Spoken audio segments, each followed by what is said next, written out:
নমস্কার, ইচ্ছে উড়ানে আপনাকে স্বাগত। আজ আমরা মানিক বন্দ্যোপাধ্যায়ের লেখা একটি অসাধারণ গল্প পড়ব। গল্পের নাম আপিম। শুনতে থাকুন। আজ সকালে বাজারে যাওয়ার লোকের অভাব ঘটিয়াছে। বাজার প্রতিদিন একরকম নরেন নিজেই করে। আজ সকালে ঘুম হইতে উঠিয়া সে আপিসের এক গাদা কাগজপত্র লইয়া বসিয়াছে, অথচ বাজারে একজনকে পাঠাইতে হইবে। আপিস আছে, স্কুল কলেজ আছে, কিছু মাছ তরকারি না আনাইলে চলিবে কেন? ব্যস্ত ও বিব্রত স্বামীর মুখ দেখিয়া মায়ার বড় মমতা বোধ হইল। বাজারের কথাটা না তুলিয়াই সে সিঁড়ি দিয়া উঠিয়া গেল ছাতে। ছাতের ঘুপচি ঘরখানায় থাকে বিমল। সংসারের সমস্ত গণ্ডগোলের ঊর্ধ্বে থাকিয়া সে কলেজের পড়া করে। বিমল তখনও ঘুমাইতেছিল। বেলা 8টার আগে কোনোদিন তার ঘুম ভাঙে না। ছোট কেরোসিন কাঠের টেবিলটিতে গাদা করা বই, খাতা আর ইংরেজি বাংলা মাসিকপত্র। বিছানাতেও কয়েকটা বই পড়িয়া আছে। মাথার কাছে একটা বার্লির কৌটা, দেশলাইয়ের কাঠি, পোড়া সিগারেটের টুকরা আর ছায়ে প্রায় ভর্তি হইয়া গিয়াছে। বিছানা পাতিয়া মেঝের যেটুকু ফাঁকা আছে সেখানেও এই সব আবর্জনাই বেশি। এসব মায়ার নজরে পড়িল না। এত বড় ছেলে সিগারেট খাইবে, সেটা আর এমন কি দোষের ব্যাপার? মায়ার শুধু চোখে পড়িল ঘুমন্ত ছেলের ক্লিষ্ট মুখখানি। আহা, কত রাত জাগিয়া না জানি ছেলে তার পড়িয়াছে। আর যেমন করিয়াই হোক ওকে একটু বেশি দুধ খাওয়াইতে হইবে। ভাসুরের দুধ যদি একটু কমাইয়া দেওয়া যায়। আপিম খাই বলিয়াই একজন রোজ এক বাটি দুধ খাইবে, আর এত খাটিয়া তার ছেলের যথেষ্ট দুধ জুটিবে না? যে ছেলে একদিন...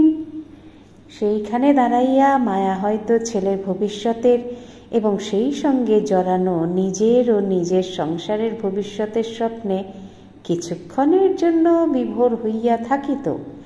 গোঙানির মতো আওয়াজ করিয়া বিমল পাশ ফেরায় স্বপ্ন দেখা তখনকার মতো স্থগিত রাখিতে হইল। কাল যে ইংরেজি নভেলখানা পড়িতে পড়িতে বিমল ঘুমাইয়া পড়িয়াছিল, ঠিক পিঠের নিচে সেই বইখানায় অনেকক্ষণ তার ঘুম ভাঙানোর চেষ্টা করিতেছিল। মায়া ডাকিতেই সে জাগিয়া গেল। বাজার?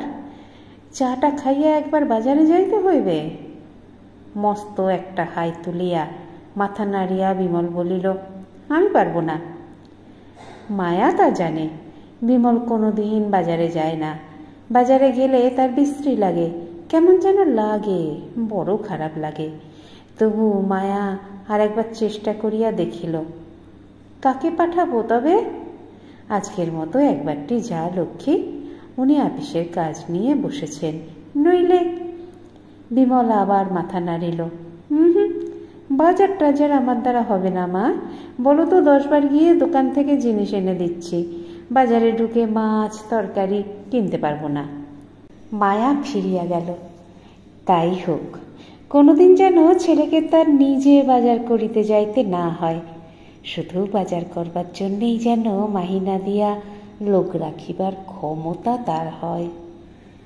আচ্ছা, তার ভাসুর কেন বাজারে যায় না? অন্তত আজকের মতো কেন যাইবে না? আপিম খাই বলিয়া? এ তো উচিত নয়। আগে যখন বড় চাকরি করিত তখনকার কথা আলাদা, তখন কিছু বলিবার ছিল না। কিন্তু এখন যখন সপরিবারে ধরিতে গেলে একরকম ভাইয়ের ঘাড়ে চাপিয়া আছে, এখন একদিনের জন্য দরকার হলে কেন সে যাইবে না? কথাটা বুঝাইয়া বলিতে নরেনও সাই দিল। তারপর সন্দিগ্ধভাবে বলিল, দাদা কি যাবে? কাল কতটা গিলে ঘুমুচ্ছে কে জানে, ডেকে তুলতেই প্রাণ বেরিয়ে যাবে। দাদার কথা বাদ দাও, বড্ড বাড়াবাড়ি করছেন আজকাল। নরেন এ কথাতেও সাই দিল। বলিল, কি জানো, শোকে তাপে এরকম হয়েছেন। বৌদি মারা যাবার পর থেকে। তার আগে বুঝি খেতেন না? তা খেতেন, তবে সে নামমাত্র, এতটা বাড়েনি। আপিমের নেশা বাড়ালেই বাড়ে। মায়া উঠিয়া গেল। বাজারে পাঠাইয়া দিল ঠিকাঝি কালিদাসীকে। বাড়তি একটা কাজও কালিদাসী করে না। এক গ্লাস জল গড়াইয়া দিতে বলিলেও গজর গজর করে, কিন্তু বাজারে পাঠাইলেই যায়। পয়সা তো চুরি করে, মাছ তরকারিও কিছু কিছু সরায়। ভিন্ন একটা পুঁটুলি বাঁধিয়া আনিয়া নির্ভয়ে মায়াকে দেখায়। অন্তরঙ্গভাবে একগাল হাসিয়া বলে, ঘরের বাজারটাও এই সাথে সেরে এলাম মা। গরিবের বাজার দেখেছ মা, 2টি আলু 2টি ঝিঙে। মায়া বিশ্বাস করে না যে তাদের বাজার হইতে সরানো এই সামান্য জিনিসেই কালিদাসীর বাড়ির সকলের পেট ভরে। তবে সে আরও যে 3টি বাড়িতে কাজ করে তাদের প্রত্যেকের বাজারে এরকম ভাগ বসাইলে চলিয়া যাইতে পারে বটে। মাঝ বয়সী এই স্ত্রীলোকটির আঁটোসাঁটো গড়ন আর চালচলন সমস্তই মায়ার চক্ষুশূল। ঝি পাওয়া এত কঠিন না হইলে সে কবে কালিদাসীকে দূর করিয়া দিত। তবু মেয়ে মানুষের ঘরের খবর না জানিয়া পারে না। তাই খুঁটিয়া খুঁটিয়া কালিদাসীর সংসারের সব বিবরণই মায়া প্রায় জানিয়া ফেলিয়াছে। খাওয়ার লোক এ বাড়ির চেয়ে 2-1 বেশি হইবে। তাছাড়া কালিদাসীর স্বামী মদন আপিম খায়।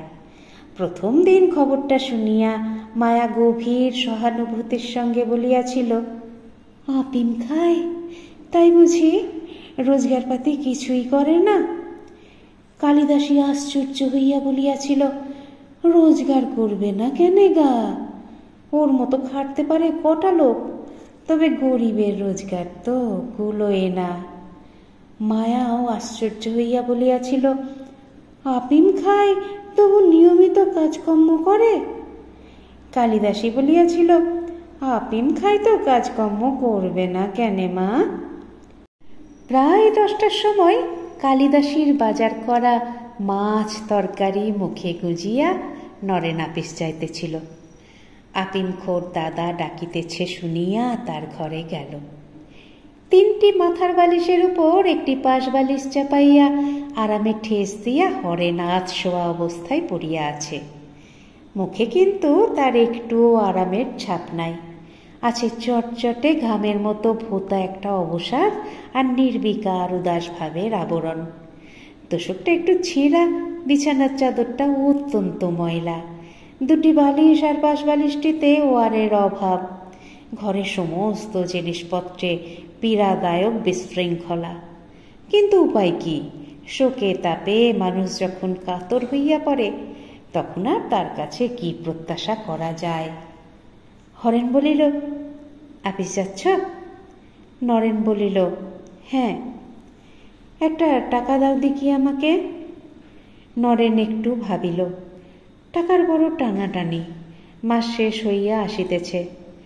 অনেক দিন হইতে দাদাকে সে টাকা দিয়া আসিতেছে, কখনো 1টা কখনো 10টা। আজ ব্যাপারটা একটু বিবেচনা করিয়া দেখা দরকার। আর কি কোনোদিন হরেনের পক্ষে গা ঝাড়া দিয়া উঠিয়া বড় চাকরি বাকরি করা সম্ভব হইবে? আগের মতো অত বড় না হোক, মাঝারি রকমের বড়। 2 বছরের মধ্যে যদি এত আপিম বাড়াইয়া ও শোকতাপটা সামলাইয়া উঠিতে না পারিয়া থাকে, আর কি কোনোদিনও পারিবে? আপিমটা হয়তো দিন দিন পরিমাণে বাড়িয়াই চলিবে। মায়া ঠিক বলিয়াছে, আপিমের নেশা বাড়াইলেই বাড়ে।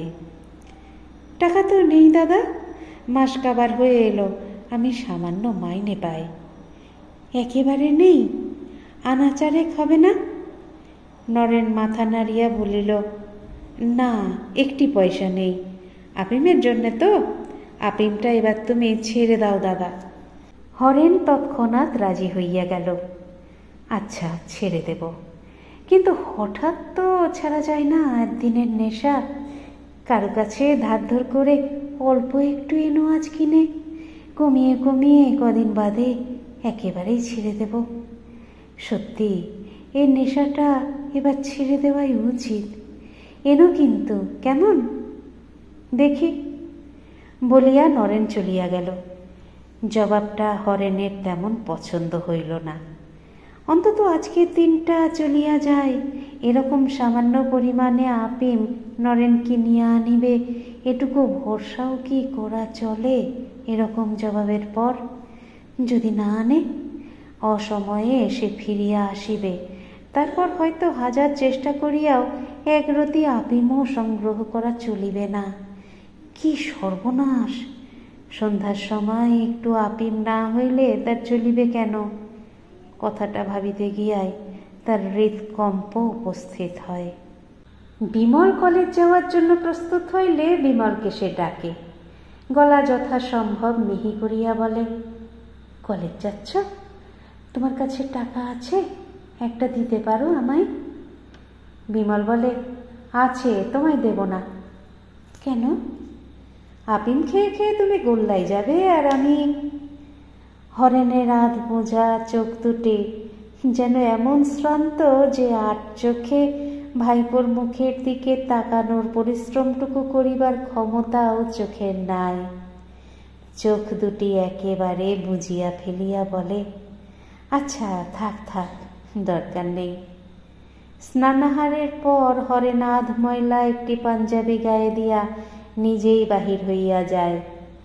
আপিম ছাড়া তো চলিবে না, যেভাবেই হোক জোগাড় করিতেই হইবে। এদিকে আপিসে কাজ করিতে করিতে নরেনের মনটা খুঁতখুত করে।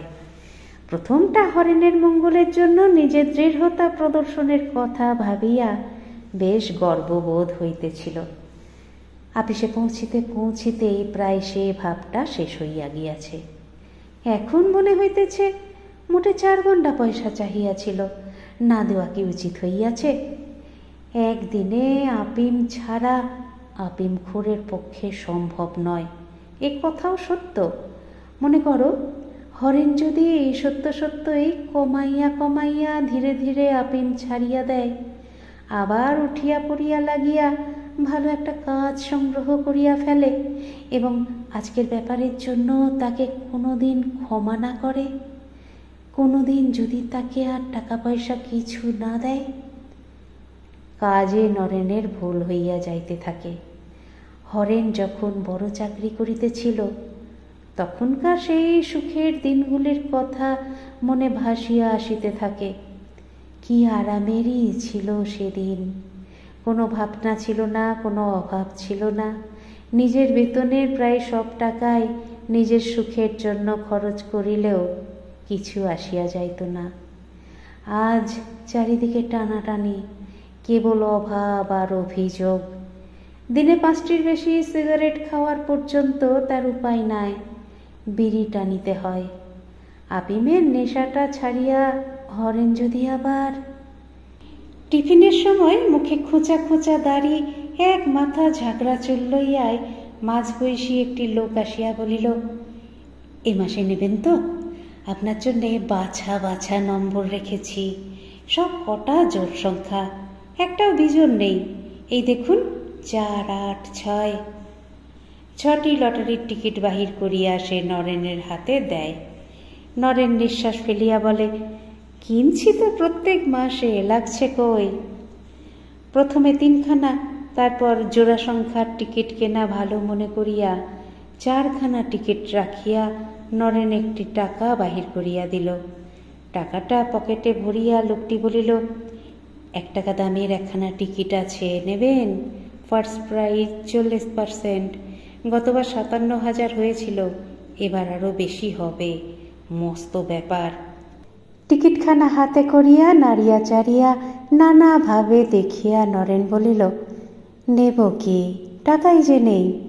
একেবারে মাস কাবারে এলেন, কদিন আগে যদি আসতেন। 3টা আসবেন, নেবক্ষণ। লোকটি ঝাঁকড়া চুলে ঝাঁকি দিয়া বলিল, 3টা আসবো কি মশাই, আজ কি লাস্ট ডেট? সব টিকিট সেল হয়ে গেছে, ওই 1খানা রেখেছিলাম আপনার জন্যে। কি জানেন, এতে আপনার চান্স বেশি, টিকিট লিমিটেড কিনা। 3rd প্রাইজও যদি পান 20,000 টাকা তো বটেই, বেশিও পেতে পারেন। আর একটি টাকা মানিব্যাগে ছিল, টাকাটি নরেন বাহির করিয়া দিল। এদিকে কলেজে বিমলের মনটাও খুঁতখুত করে। হরেন যখন তাকে ডাকিয়াছিল তার খানিক আগেই কাগজে দেশনেতার মস্ত একটা বিবৃতি সে পড়িয়া ফেলিয়াছিল। বিবৃতিটি অবশ্য আপিম সম্পর্কে নয়, তবু সেটি পড়িয়া দেশশুদ্ধ লোকের ওপর যে তীব্র আক্রোশ আর যে অনির্দিষ্ট আত্মগ্লানি তাকে পীড়ন করিতেছিল, অর্ধসাহিত জ্যাঠাকে দেখিয়া তার প্রতিক্রিয়া একটা নির্দিষ্ট উপলক্ষ পাইয়া প্রবল হইয়া উঠিয়াছিল। হঠাৎ জাগা বেপরোয়া উদ্ধত ভাবের আর সীমা ছিল না। কলেজে পৌঁছিতে পৌঁছিতেই সে ভাবটা প্রায় উবিয়া গিয়াছে।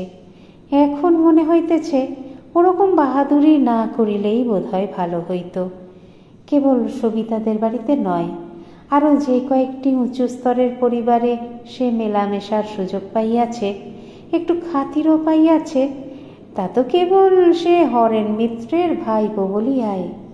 তার জ্যাঠামশাইয়ের সুদিন যদি কোনোদিন ফিরিয়া আসে, আর জ্যাঠামশাই যদি তাকে উঁচু স্তরে উঠিবার বিশেষ ব্যবস্থা করিয়া দেয়, তবেই তো কেবল সবিতার সম্বন্ধে আশা ভরসা পোষণ করা তার পক্ষে সম্ভব হইতে পারে। অবশ্য সবিতা যদি তার জন্য পাগল হইয়া ওঠে, যদি বুঝিতে পারে যে তাকে ছাড়া বাঁচিয়া থাকিয়া কোনো সুখ নাই, তবে হয়তো জ্যাঠামশাইয়ের পিছনে নাই জানিয়াও, এবং সে যে একদিন বড় হইবেই হইবে তার কোনো সুনির্দিষ্ট প্রমাণ সে এখন দেখাইতে না পারিলেও তাকেই সবিতা বরণ করিবে। তবুও জ্যাঠামশাইকে চটানো বোধ হয় উচিত হয় নাই। 3টার সময় বিমল গেটের কাছে দাঁড়াইয়া রহিল। তার ক্লাস 1 ঘন্টা আগেই শেষ হইয়াছে। এবার শেষ হইল সবিতার। প্রায় আধ ঘন্টা পরে সবিতা আসিল। বিনা ভূমিকাতেই বলিল, আজ তো আপনাকে মোড় পর্যন্ত পৌঁছে দিতে পারবো না, আমি অন্য দিকে যাব। বিমল বলিল, কোন দিকে? সবিতা বলিল, এই অন্য দিকে, মানে আমার এক আত্মীয়ের বাড়ি যাব। বিমল বলিল, কতক্ষণ থাকবেন? সবিতা মৃদু হাসিয়া বলিল, তার কি ঠিক আছে কিছু? সবিতার গাড়ি চলিয়া গেলে বিমল ভাবিতে লাগিল, এখন কি করা যায়। একবার সে বাঁ হাতের কবজিতে বাঁধা দামি ঘড়িটার দিকে চাহিয়া দেখিল। হরেন তাকে একদিন ঘড়িটি কিনিয়া দিয়াছিল। এত শিগগির বাড়ি ফিরিয়া কোনো লাভ নাই। মাধুরীদের বাড়িতে যদি যায় কেমন হয়? মাধুরী হয়তো 2-1খানা গান শোনাইতে পারে, তারপর হয়তো তার সঙ্গে বেড়াইতে যাইতেও রাজি হইতে পারে। কিন্তু বড় ক্ষুধা পাইয়াছে, কিছু খাইয়া যাওয়া দরকার। মাধুরী তো শুধু 1 কাপ চা খাইতে দিবে। সেদিন রাত্রি 9টার সময়ও হরেন বাড়ি ফিরিল না। নরেন আর বিমলকে ভাত দিয়া মায়া 2 বাটি দুধ হোক দুজনের থালার সামনে আগাইয়া দিল। বিমল আশ্চর্য হইয়া বলিল, দুধ কেন? নরেন বলিল, দাদার জন্যে দুধ আছে তো। মায়া বলিল, ওর দুধ লাগবে না। খাইয়া উঠিয়া নরেন ঘরে চলিয়া গেল। আপিসে একজন 1 পয়সা দামের একটি চুরুট উপহার দিয়াছিল। বিছানায় আরাম করিয়া বসিয়া সবে চুরুটটি ধরাইয়াছে। হরেনের ছোট মেয়ে অমলা আসিয়া খবর দিল, বাবা তোমায় ডাকছে কাকু। নরেন অন্য কথা ভাবিতেছিল।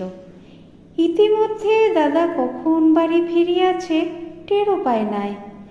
জানলার সিমেন্টের ওপর চুরুটটি নামাইয়া রাখিয়া একটু অস্বস্তির সঙ্গেই সে হরেনের কথা শুনিতে গেল। এমন সময় বাড়ি ফিরিয়া তাকে ডাকিয়া হরেনের কি বলিবার থাকিতে পারে?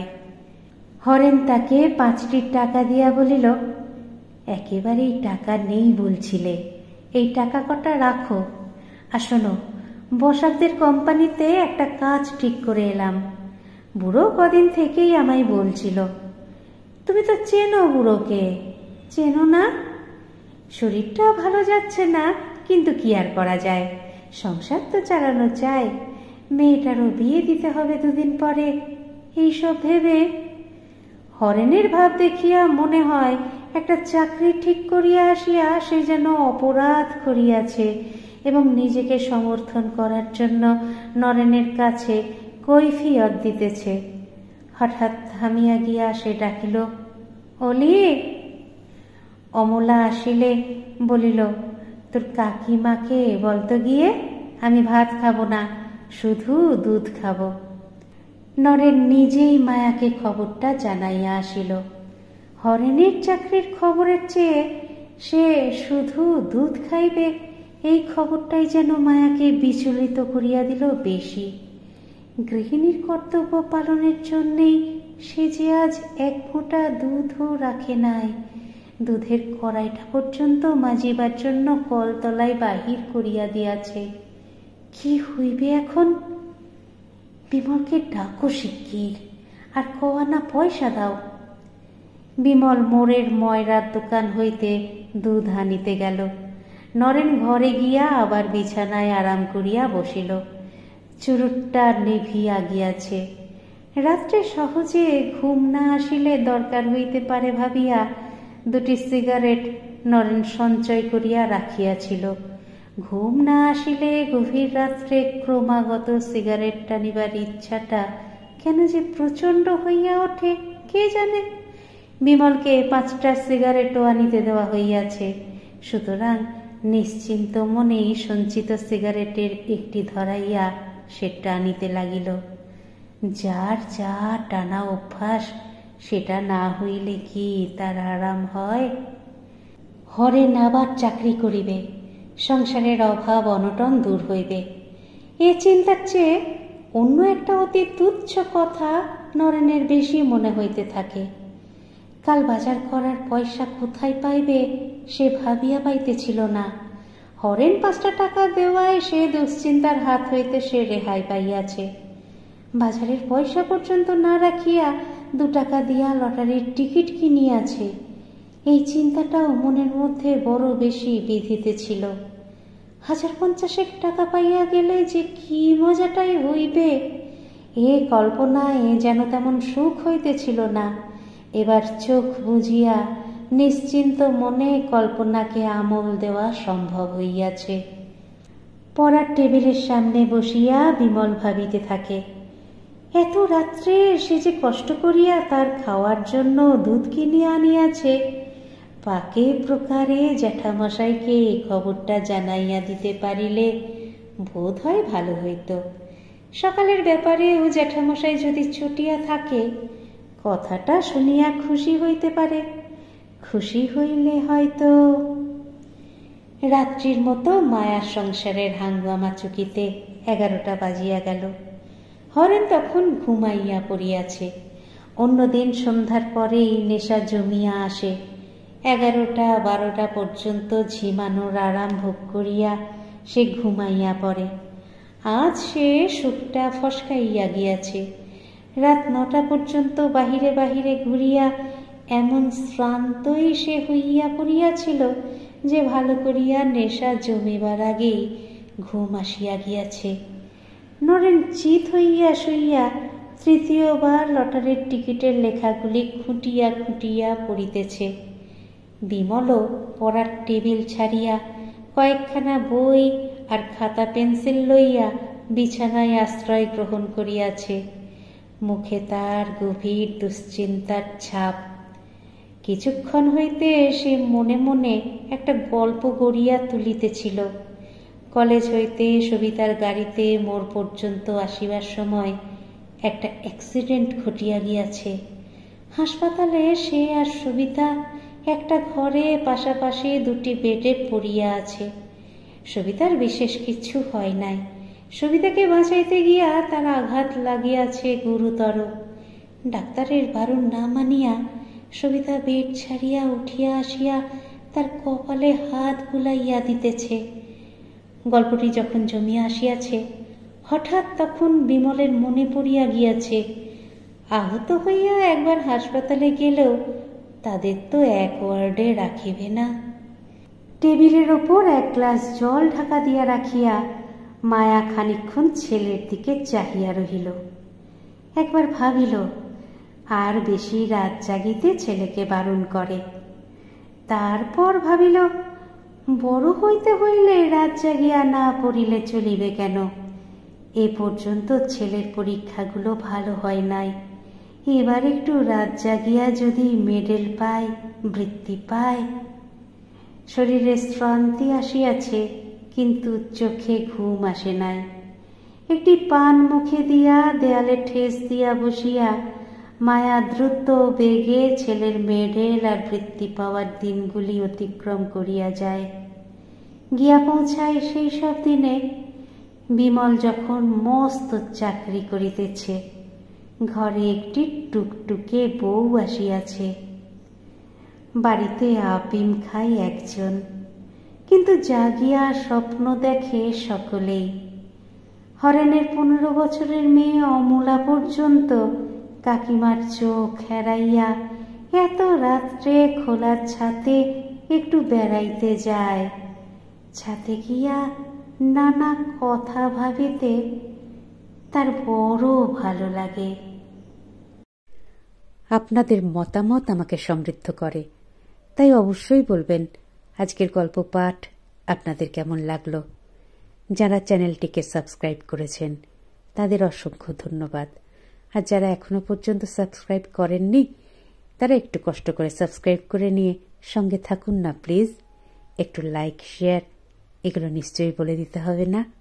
সুস্থ থাকবেন, সুন্দর থাকবেন, আর অপেক্ষা রাখবেন পরবর্তী গল্পের। নমস্কার।